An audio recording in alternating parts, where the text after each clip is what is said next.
द्यावा अशा जर प्रभाग रचनाची बदलासंदर्भातला निर्णय जर लांबणीवर गेला तर निवडणुका देखील लांबणीवर जातील। मी या निमित्तानं तुमच्या माध्यमातून कारण सुप्रीम कोर्टाने जो निर्णय दिलेला आहे तो सर्वांना मान्य असेल, पण जे काही सुप्रीम कोर्टाने एम्पिरिकल डाटा राज्य सरकारकडून मागितला होता त्या पद्धतीचा सगळा एम्पिरिकल डाटा हा माननीय सुप्रीम कोर्टाला दिला गेलेला होता, पण माननीय सुप्रीम कोर्टाने निर्णय दिलेला आहे।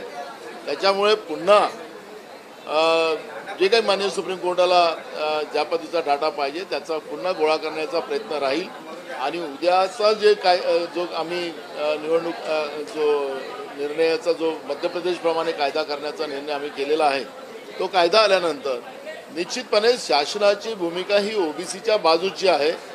ओबीसीचं आरक्षण कायम ठेवूनच ह्या निवडणुका व्हाव्यात आणि त्यासाठी या सगळ्या कायदेशीर चाकोऱ्या तपासून राज्य सरकार ओबीसीचं आरक्षण कायम ठेवूनच निवडणुका घेईल हा ठाम मत महाविकास आघाड़ी सरकारचं आहे।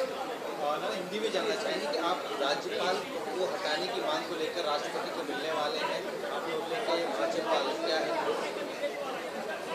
आपने देखा होगा कि कल विरोधी पक्ष नेता देवेंद्र फडणवीस जो बीजेपी के नेता है उन्हें उनके एमएलएज को राज्यपाल के भाषण के ऊपर जिस तरह से घोषणाबाजी करने का इशारा किया और घोषणाबाजी जैसी शुरू हुई और छत्रपति शिवाजी महाराज का जय जयकार महाविकास आघाड़ी की तरफ से शुरू हुआ तो फडणवीस जी ने ही उनको इशारा किया और वो अभिभाषण और राष्ट्रगान छोड़कर वो वहाँ से चले गए। ये महाराष्ट्र के इतिहास में ये कलंक लगाने का काम राज्यपाल के माध्यम से जो हुआ है वो राज्यपाल नहीं वो भाजपाल है, ये उस माध्यम से समझ में आता है।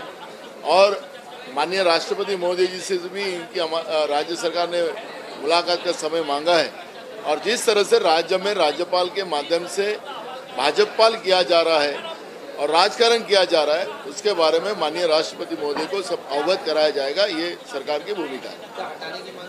बिल्कुल इसमें राज्यपाल की भूमिका जो संशयास्पद है वो पार्टी फेवर में है, बीजेपी के फेवर में है, इसलिए राज्यपाल की ये भूमिका नहीं हो सकती। राज्यपाल पूरे जनता का होता है, राज्य का होता है और इसलिए उनको महाराष्ट्र से हटाने की मांग की जाएगी। एसटीचा अहवाल जो समोर आलेला आहे सदस्य अहवाल त्याच्यामुळे कुठेतरी एसटीचं विलीनीकरण होणार नाही हे तितकंच सत्य असतं तरीही एसटी कर्मचाऱ्यांना कुठेतरी न्याय देण्यासाठी राज्य सरकार कमी पडलं असं देखील या अहवालातून स्पष्ट होताना पाहायला मिळतंय। 2 वर्ष सातत्याने चाललेला कोरोना आणि त्याच्या पहिले असलेलं महाराष्ट्रामधलं फडणवीस सरकार भाजपचं सरकार यांनी पण एसटी कामगारांना काय अवहेलना केल्या होत्या त्या पण आपल्याला माहिती आहे आणि त्याच्यानंतर कोरोनाच्या नंतरची जी काय आर्थिक परिस्थिती निर्माण झाली तेही आपल्या सगळ्यांना माहिती आहे। पण काँग्रेसची भूमिका याच्यातली स्पष्ट आहे। अहवालामध्ये जे काही निर्देश दिलेले आहेत की 4 वर्ष त्याला आर्थिक तरतुदी आल्या पाहिजे अशा पद्धतीची भूमिका त्या ठिकाणी मांडली गेलेली आहे। निश्चितपणे आज एसटी कामगारांना जे काही पगार मिळतात ते अत्यल्प आहे, त्याचं कोणी समर्थन करण्याचं कारण नाही। एसटी कामगारांना सेवेमध्ये सामावून घेण्याच्या बाबतची भूमिका ती आहे काँग्रेसने स्पष्ट केलेली आहे।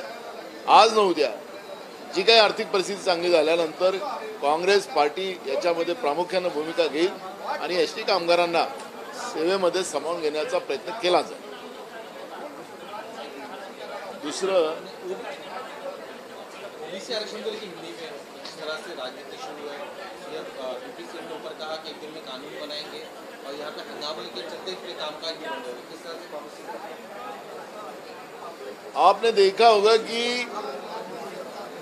जो राजनीति महाराष्ट्र में ओबीसी आरक्षण के ऊपर शुरू है, राज्यपाल महोदय जी जो है वो महात्मा ज्योतिबा फुले और सावित्रीबाई फुले के बारे में भी अपमानास्पद राज्यपाल का वक्तव्य सामने आया है। ओबीसी समाज का महात्मा ज्योतिबा फुले और सावित्रीबाई फुले ये उनके दैवत है। आज जो ओबीसी का जो नारा लगाने का काम बीजेपी कर रही है उनको कोई अधिकार भी नहीं है।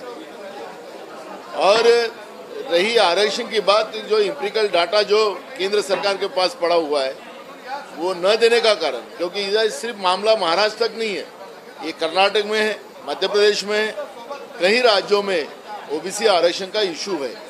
पर बीजेपी जो महाराष्ट्र में राजनीति कर हम ही ओबीसी के समर्थक है ये दिखाने की जो कोशिश कर रही है और ओबीसी को आरक्षण एक तरफ समाप्त करने की भी कोशिश कर रही है, ये अब महाराष्ट्र के ओबीसी की जनता को सब समझ चुका है खेल।